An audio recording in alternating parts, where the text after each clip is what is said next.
Class 10। तो हम कहानी पढ़ रहे हैं हरिहर काका। अब मैं कहानी के आगे बढ़ती हूँ, जहाँ पे आपको ये पता चलेगा कि हरिहर काका के साथ क्या हुआ था, जो वो इतने बीमार और इतने शांत हो गए कि किसी के साथ अपने मन का बोझ बांटना नहीं चाहते हैं।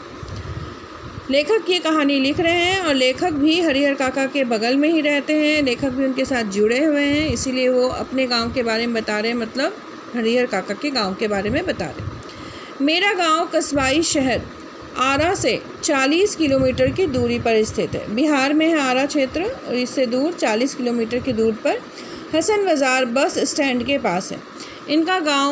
इनके गांव की कुल आबादी 2,500 से 3,000 होगी। कितने लोग होंगे इसमें? 2,500 से 3,000 लोग होंगे। गांव में 3 प्रमुख स्थान हैं। गांव के पश्चिम किनारे का बड़ा सा तालाब, गांव के मध्य स्थित बरगद का पुराना वृक्ष और गांव के पूरब में ठाकुरबाड़ी का विशाल मंदिर, जिसे गांव के लोग ठाकुरबाड़ी कहते हैं। तो गांव में 3 चीज़ें खास थी, एक बरगद का पुराना वृक्ष, एक ठाकुर जी का मंदिर और एक बड़ा सा तालाब। गांव में इस ठाकुरबाड़ी की स्थापना कब हुई, इसकी ठीक से जानकारी किसी को नहीं है। मतलब ये मंदिर कब बना ये नहीं कह सकते।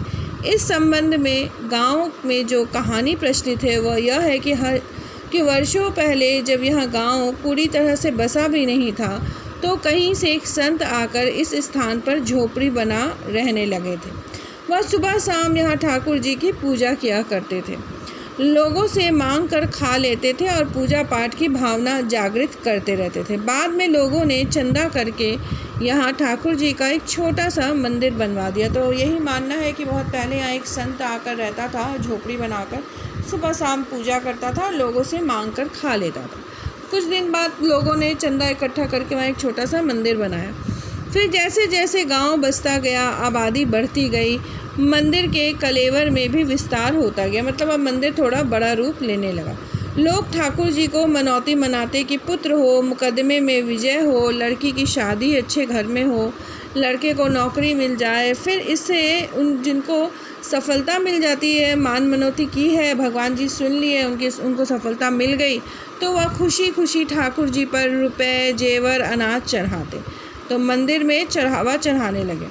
अधिक खुशी होती तो ठाकुर जी के नाम पर अपने खेत का एक छोटा सा टुकड़ा भी लिख देते कि ये जो मंदिर में पंडित है ये उनको मिल जाएगा। यह परंपरा आज तक जारी है। मतलब जब तक लेखक ने कहानी लिखी है तब तक यही परंपरा चल रही है कि मनौती पूरी हो गई तो मंदिर के नाम कुछ भेंट किया। अधिकांश लोगों को विश्वास है कि उन्हें अच्छी फसल होती है तो ठाकुर जी की कृपा से, मुकदमे में उनकी जीत हुई है तो ठाकुर जी के चलते, लड़की की शादी इसलिए जल्दी तय हो गई क्योंकि ठाकुर जी की मनौती मनाई गई। मतलब लड़की बड़ी हो गई, जल्दी से उसकी शादी करा दी। बहुत बड़ा पुण्य का काम समझते हैं लोग। लड़की को जितनी जल्दी अपने घर से विदा करना बहुत बड़ा काम समझते हैं, क्योंकि लड़कियां सबको बोझ लगती हैं। तो लड़कियों को पढ़ा लिखा कर अपने घर में रखना नहीं चाहते। खैर अभी का समय तो बहुत अलग हो गया है, ये बहुत पुराने समय की बात है। समय लड़कियों को जितनी जल्दी घर से विदा कर दो, इसकी मनौती मनाई जाती थी और खुशी मनाई जाती थी। लोगों के इस विश्वास का ही परिणाम है कि गांव के अन्य चीज़ों की तुलना में ठाकुर जी का विकास 1000 गुना अधिक हुआ। मतलब ठाकुर जी का मंदिर जो है वो बहुत जल्दी बड़ा बन गया। अब तो यह गांव ठाकुरबाड़ी से ही पहचाना जाता है। तो गांव की पहचान उस ठाकुरबाड़ी मंदिर से होने लगी। यह ठाकुरबाड़ी न सिर्फ मेरे गांव की एक बड़ी और विशाल ठाकुरबाड़ी है, बल्कि पूरे इलाके में इसकी जोड़ की दूसरी ठाकुरबाड़ी नहीं। मतलब इस तरह के जो मंदिर है उस गांव में और एक भी नहीं है। भाई बस यही एक मंदिर बहुत बड़ा है। ठाकुरबाड़ी के नाम पर 20 बीघे खेत हैं। मतलब 20 बीघे खेत की ज़मीन उनके नाम पर कर दिए गए। धार्मिक लोगों की एक समिति है, कम्युनिटी बनी हुई है, हाँ, जो ठाकुरबाड़ी की देख रेख और संचालन के लिए प्रत्येक 3 साल पर एक महंत और एक पुजारी की नियुक्ति करती है। मतलब हर 3 साल में एक महंत, एक मतलब पंडित और एक पुजारी को नियुक्त करते हैं जो मंदिर की सेवा करते हैं। ठाकुरबाड़ी का काम लोगों के अंदर ठाकुर जी के प्रति भक्ति भावना पैदा करना तथा धर्म से विमुख हो रहे लोगों को रास्ते पर लाना है। तो वहाँ के लोग क्या काम करते हैं? लोगों के मन में भक्ति पैदा करते हैं और जो धर्म को नहीं मानते उनको धर्म के बारे में सब कुछ बताते हैं। ठाकुरबाड़ी में भजन कीर्तन की आवाज़ बराबर गूंजती रहती है। मतलब वहाँ भजन और कीर्तन होते रहते हैं। गांव जब भी बाढ़ या सूखे की चपेट में आ जाता तो ठाकुरबाड़ी के अहाते में तंबू लग जाता है और लोग और ठाकुरबाड़ी के साधु संत अखंड हरि कीर्तन शुरू कर देते। मतलब अगर गर्मी पड़ गई है, सूखा पड़ गया, अकाल पड़ गया है, तो ठाकुरबाड़ी के मंदिर में जो अहाता है, मतलब जो आंगन है आगे, वहाँ पे तंबू लगा दिया जाता और यज्ञ शुरू हो जाता। अखंड जो कीर्तन है वो शुरू हो जाता कि भगवान जी आप कभी भी जल्दी से बारिश करा दीजिए। इसके अतिरिक्त गांव में किसी भी पर्व त्यौहार की जो शुरुआत होती थी वो ठाकुरबाड़ी से ही होती थी। होली में सबसे पहले गुलाल ठाकुर जी को ही चढ़ाया जाता था।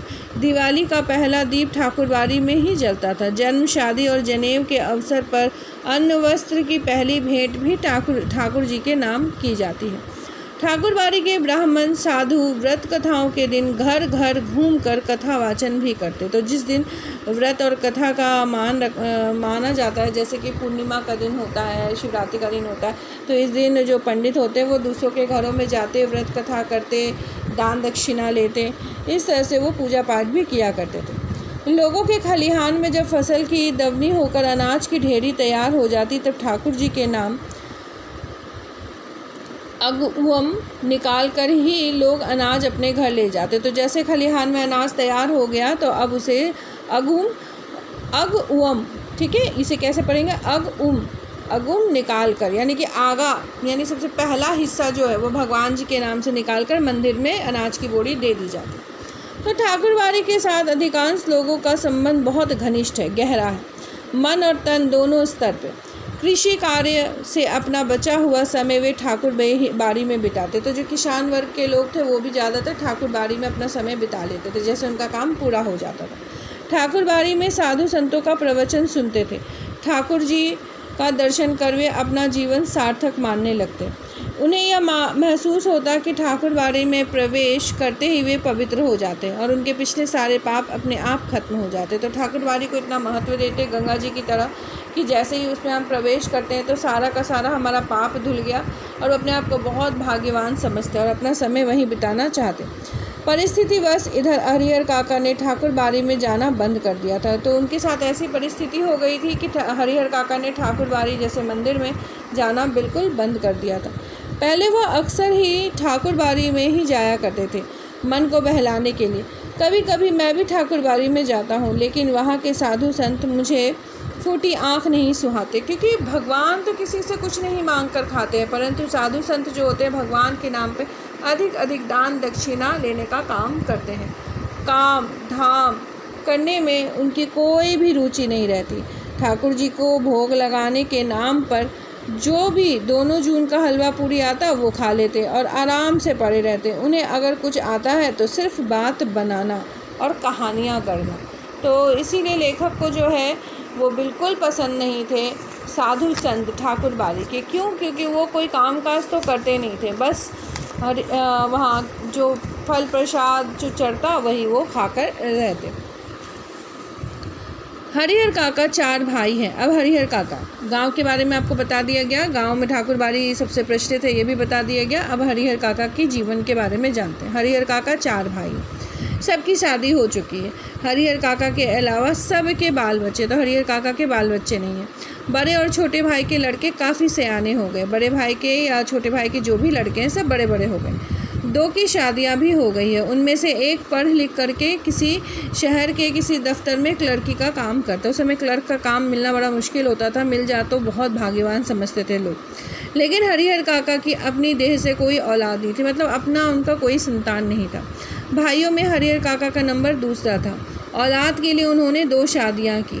लंबे समय तक प्रतीक्षारत भी रहे, लेकिन बिना बच्चे जने उनकी दोनों पत्नियां स्वर्ग सिधार गईं। मतलब हरिहर काका की दोनों पत्नियां मर गईं। 2 शादियां की उन्होंने कि शायद कोई एक पत्नी से उनको बच्चा हो, लेकिन ऐसा नहीं हुआ।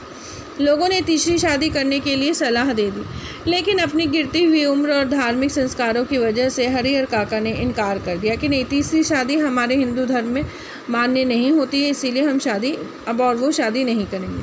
और उम्र भी अब उनकी बढ़ने लगी। वह इत्मीनान और प्रेम से अपने भाइयों के परिवार के साथ रहने लगे। मतलब अब वो अपने भाइयों के जो परिवार है उन्हीं के साथ अपना जीवन बिता रहे थे। दोनों पत्नियां भी मर चुकी थी। हरिहर काका के परिवार के पास कुल 7 बीघे खेत थे। कितने बीघे खेत थे? 7। प्रत्येक भाई के हिस्से में 15 बीघे पड़ेंगे। कृषि कार्य पर ये लोग निर्भर हैं। तो जहाँ 60 बीघे 60 बीघे खेत हैं, तो सभी के हिस्से में कितने खेत आ गए? 15 बीघे खेत आ गए। और सभी कृषि कार्य पर ये लोग निर्भर रहते हैं, मतलब उसमें खेती वगैरह होती है। शायद इसीलिए अब तक संयुक्त परिवार के रूप में रहते आ रहे। तो जॉइंट फैमिली रहने का कारण भी ये है कि इतना बड़ा खेत खलिहान है और उससे काफ़ी अच्छा मतलब अनाज वगैरह आ जाता है, तो वो लोग सभी मिलकर एक दूसरे के साथ रहते हैं। हरिहर काका के तीनों भाइयों ने अपनी पत्नियों को यह सीख दी थी कि हरिहर काका की अच्छी तरह से सेवा करें, समय पर उन्हें नाश्ता खाना दे, किसी बात की तकलीफ़ ना होने दे। कुछ दिनों तक तो वे हरिहर काका की खोज खबर लेती रहीं, फिर उन्हें कौन पूछने वाला। ठहर चौका लगाकर पंखा झलते हुए अपने मर्दों को अच्छे अच्छे व्यंजन खिलाती। हरिहर काका के आगे तो बची खुची चीज़ें आती। कभी कभी तो हरिहर काका को रूखा सूखा खाकर ही संतोष करना पड़ता, क्योंकि उनकी पत्नी तो मर चुकी थी। और भाइयों की पत्नियां शुरुआत में जब उनकी पत्नी मरी थी तो थोड़ा बहुत पूछती भी थी, लेकिन धीरे धीरे जैसे समय बीतता गया तो भाइयों की पत्नियों ने उनको पूछना बंद कर दिया। बचा खुचा खाना देने लगी, रूखा सूखा खाना देने लगी और अपने पतियों को अच्छा अच्छा व्यंजन बनाकर खिलाती और बिल्कुल भी हरिहर काका का ध्यान नहीं रखती। और उनकी पत्नी तो थी ही नहीं जो उनका ध्यान रखती। तो अभी आपको ये पता चला कि हरिहर काका के जीवन का सबसे बड़ा दुख क्या था। पहली तो उनकी औलाद नहीं थी, दूसरी उनकी दोनों पत्नियां मर चुकी थी और तीसरा कि घर में जो उसके 3 भाई थे उनकी कोई भी पत्नी उनको खाना वाना देकर राजी नहीं थी। तो ये उनके दुख का कारण। इसके बाद इनके साथ क्या क्या घटना होती है वो अब हम अपने अगले वीडियो में सुनेंगे। धन्यवाद।